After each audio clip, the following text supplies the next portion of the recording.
Venti finally comes clean to the party and admits that he is in fact Barbados. The Holy Lyre is now beyond repair, and they all decide that they have to go after the Abyss Mages in order to save Devon.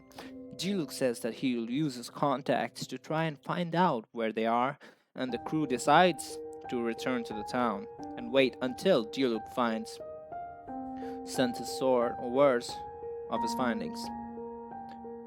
We see the traveler's sibling with the Abyss Mage, and one of the Abyss Mages says that their homeland will soon return to its glory.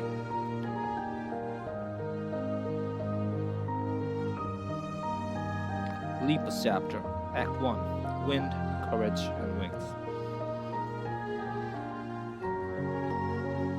The next morning, while checking out the town of Mondstadt, the pair runs into Amber, who explains to them that they actually need a license to use the glider, and that she forgot to tell them the other day.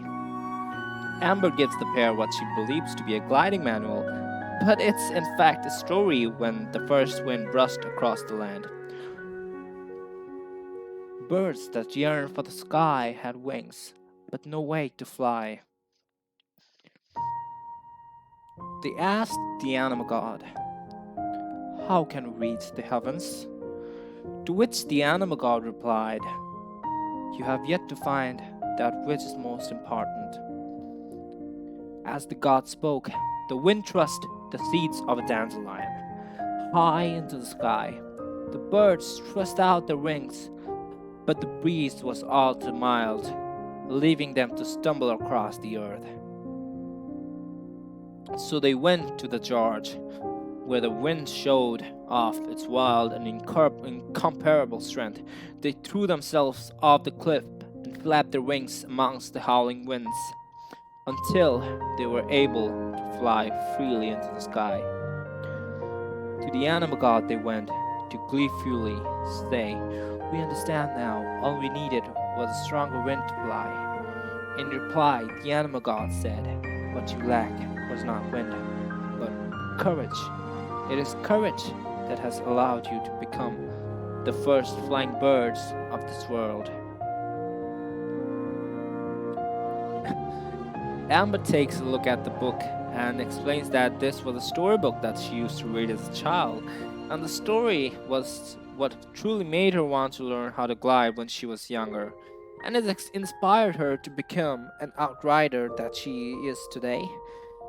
She decides to conduct the gliding exam now, but during the final portion of the exam, a member of the Knights of Pavonia stopped the traveler thinking they're a criminal by the name of Raptor, who's known for his gliding capabilities. Amber decides to track down this criminal, and Traveler decides to help them locating the ruins the Raptor is hiding. Amber declares that she will make this the final test for the license, and they drum stricken bomb on the hero shows. This is actually the only time you get to do this, by the way. The group finds Raptor. He's across a large gap between platforms. Amber uses her courage and trust in the wind to glide across this great distance, managing to make it across and grabs a raptor in the process. You go, girl. After returning to Mondstadt, Amber honors her deal and grants Traveler the gliding license. After helping Amber, the Traveler and Paimon receive an invitation to the Adventurers Guild due to them helping the Knights on numerous occasions. They arrive and meet the receptionist called Catherine, who explains that the guild is to help the adventurers gain experience in adventuring and to also help citizens with their problems in the process. The guild has hub stations all around to that, and she grants the Traveler entry into the guild as a member. Afterward, the Traveler meets a Tron alchemist known as Timus, who asks for their assistance in crafting an alchemical furnace called the Elemental Crucible, and needs the Traveler's help with the Traveler's special capabilities, and then they encounter a ton of network errors due to joining the Adventurers Guild. The Traveler and Paimon now have another means of searching for the missing sibling,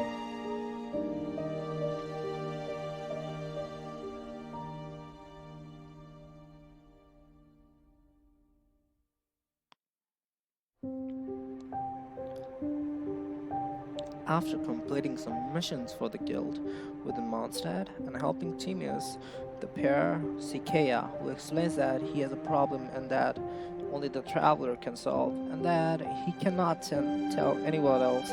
Kea tells the pair that his grandfather was actually a pirate and that he inherited his eye patch from him. The pair thinks he's a freaking liar. He also says that he found clues to a treasure within his family's notes. The treasure is supposedly a powerful sword dropped from Celestia, the home of the gods. His grandfather happened upon the sword, beat some powerful monster with it, then hid it in a place known as the Arcadia ruins. He explains that the sword is now in danger due to the treasure hoarders, the name for abandoned group who use any means to get treasures. A treasure hoarder overhears the conversation. Kale tells the pair that he got black market intel that someone knows where the ruins are located, and Duo go to meet with the informant. After following many leads and solving some riddles, they make it to the Arcadia ruins. In the depths of the ruins, the treasure hoarder from earlier appears, wanting the sword. However, Kea reveals himself and says that the treasure hoarders outside have been arrested, and the sword was just a lie to lure all of them out. He rewards the duo and then leaves. Kea is a mysterious figure, and while it's clear that he currently has the best interest of Mondstadt in mind, there's also more to him than meets the eye. The only eye.